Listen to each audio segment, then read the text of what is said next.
Praise the Lord. வாழ்வை வளமாக்கும் தேவ வார்த்தை. மீகா தீர்க்க தரிசன புஸ்தகம் 2ஆம் அதிகாரம் 7ஆம் வசனம். யாக்கோபு வம்சம் என்று பெயர் பெற்றவர்களே, கர்த்தரின் ஆவி குறுகி இருக்கிறதோ, அவருடைய கிரியைகள் இவைகள் தானோ? செம்மையாய் நடக்கிறவனுக்கு என் வார்த்தைகள் நன்மை செய்யாதோ? ஆம், பிரியமான தேவனுடைய பிள்ளைகளே, தேவன் இப்பொழுது மீகா மூலம் பேசுகிறார். தேவன் அவர்கள் மீது கோபம் கொள்ள முடியாது என்று அவர்கள் எண்ணினால் அது மிகவும் தவறானதாகும். தேவனுடைய வார்த்தைகள் அநேகருக்கு கீழ்ப்படிந்து மற்றவர்களோடு சரியாய் நடப்பவர்களுக்கு மட்டுமே நன்மை செய்யும். ஆனால் துன்மார்க்கர் தேவனுடைய தீர்க்கதரிசிகளை அமைதியாக்குவதன் மூலம் அழிவிலிருந்து தப்ப முடியாது. அவர்கள் அழிவை இன்னும் நிச்சயமாய் வர செய்யவே முடியாது. இந்த வார்த்தைகளை நம்ம பார்க்கிறோம்.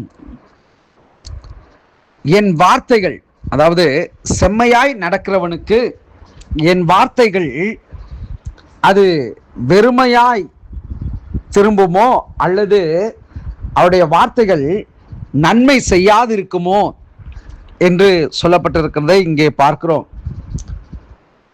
உண்மையாகவே நம்முடைய மனதிலே தோன்றுகிற ஒரு காரியம், நாம் உண்மையாக இருக்கிற பொழுது நம்முடைய பேச்சுக்கள், நடக்கைகள், கிரியைகள் இவைகள் எல்லாம் தேவனுக்கு உகந்தது என்று நாம் நினைத்து கொண்டாலும், ஒருவேளை அப்படியே நாம் வைத்து கொண்டால், நான் உண்மையை பேசுகிறேன், உண்மையாய் நடக்கிறேன், எவருக்கும் தீங்கு செய்யவில்லை என்று நாம் நினைத்து நம்முடைய நாட்களை கடத்தி கொண்டிருந்தாலும், அதற்கு தேவன் ஒரு காரியத்தை அவர் செய்கிறவராயிருக்கிறார்.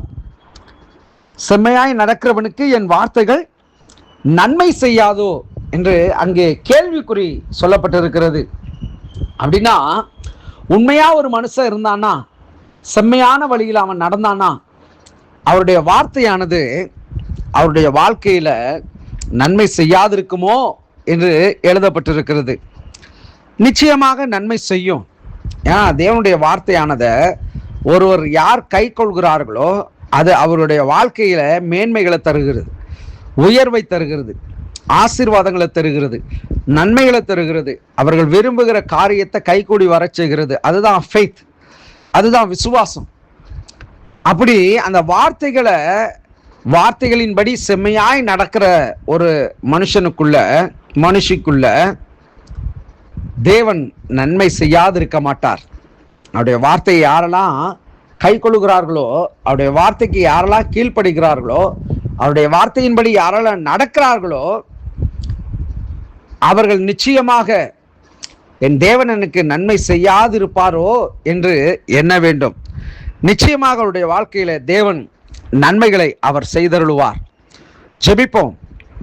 நல்ல தகப்பனே, ஆசீர்வாதமான இந்த நாளிலும் நம்முடைய வார்த்தை இப்படியாய் சொல்லுகிறதல்லவா, செம்மையானவர்கள் வார்த்தைகளை அவர்கள் பின்பற்றுகிறதுனாலே நான் நன்மை செய்யாதிருப்பேனோ என்று சொல்லப்பட்ட வார்த்தையின்படி, ஆண்டவரே, எங்களுக்கு நீர் நன்மை செய்யாமல் எவர்களுக்கு நீர் செய்ய முடியும்? நாங்கள் உமக்கு பிரியமானவைகளே பேசுகிறபடினால், நாங்கள் உமக்கு பிரியமானவைகளே செய்கிறபடினால் எங்கள் வாழ்க்கையிலே அப்பா, நீர் நன்மையை மாத்திரம் செய்திருக்கிற தேவன் என்பதை இன்னும் அதிகமாக இந்த வார்த்தையின் மூலியமாக நாங்கள் நம்புகிறோம், விசுவாசிக்கிறோம். எங்கள் வாழ்க்கையில பெரிய காரியங்களை செய்யும். இந்த வார்த்தை கேட்கிற ஒவ்வொருவரையும் ஆசீர்வதி.